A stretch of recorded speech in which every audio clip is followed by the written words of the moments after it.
তো আমরা এ পর্যায়ে যে বিষয়টা আমরা শুনবো, তারপরে আমরা ডক্টর রশিদ স্যারের বক্তব্যে যাব। আমরা ছোট বাচ্চা, 13 বছরের একটা বাচ্চা হাদিসে জিবরাইলটা মুখস্থ শোনাবে এখন। হাদিসে জিবরাইল যেটা বড় মাপের একটা হাদিস, আমাদেরও অনেকের মুখস্থ নাই, এত বিশাল হাদিস। তো এই বাচ্চাটা এই পুরো হাদিসটা মুখস্থ শোনাবে, আপনারা এনজয় করবেন। এবং এই পর্বটা আমরা গত বছর থেকে রাখছি, আমাদের ছাত্র সহ দেশ বিদেশে সুন্নি যত ছাত্র আছে তাদের কাছে এই আবেদন, এই দাবি, এই মেসেজটুকু যাওয়া যে ইলমে হাদিস জানা এবং ইলমে হাদিস হেফজ করা, এটা আমাদের সালফে সালেহীন যারা মুহাদ্দিসিন আছেন এটা তাদের সুন্নত। সুতরাং আমাদের ছাত্র ভাইরা রসুলের হাদিস মুখস্থ করা, কেউ গান মুখস্থ করে আর আমরা রসুলের হাদিস মুখস্থ করি। আমরা আরেকজনের কবিতা মুখস্থ করা থেকে মদিনাওয়ালার কবিতা মুখস্থ করা আমাদের জন্য আরো ভালো না?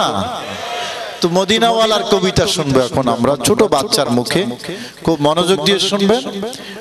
হাবিব আহমদ, 13 বছরের শিশু হাবিব আহমদ, সে এখন হাদিসে জিবরাইল বড় মাপের একটা হাদিস আপনাদেরকে মুখস্থ শোনাবে। আমাদের জামিয়া কাদেরিয়া তাইয়্যিবা মাদ্রাসার 7ম শ্রেণীর ছাত্র হাবিব আহমেদ। এরপরে মোনাজারা তো আছেই, ছোট দুটো বাচ্চার মধ্যে গত বছর আমরা সেই মোনাজারা উপভোগ করেছিলাম, এটা পরে আসতেছে। হাবিব আহমেদ এখন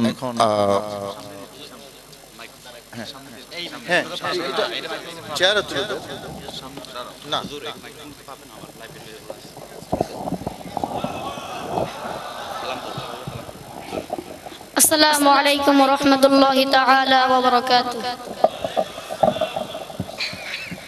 الصلاة والسلام عليك يا رسول الله، الصلاة والسلام عليك يا حبيب الله، الصلاة والسلام عليك يا شفيع المذنبين، الصلاة والسلام عليك يا رحمة للعالمين.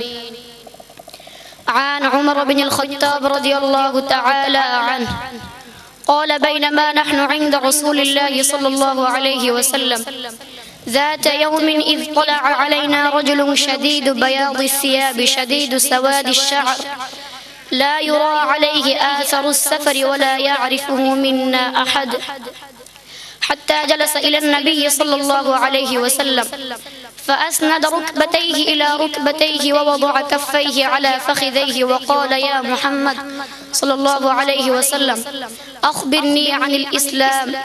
قال الإسلام أن تشهد أن لا إله إلا الله وأن محمد رسول الله صلى الله عليه وسلم، وتقيم الصلاة وتؤتي الزكاة وتصوم رمضان وتحج البيت إن استطعت إليه سبيلا.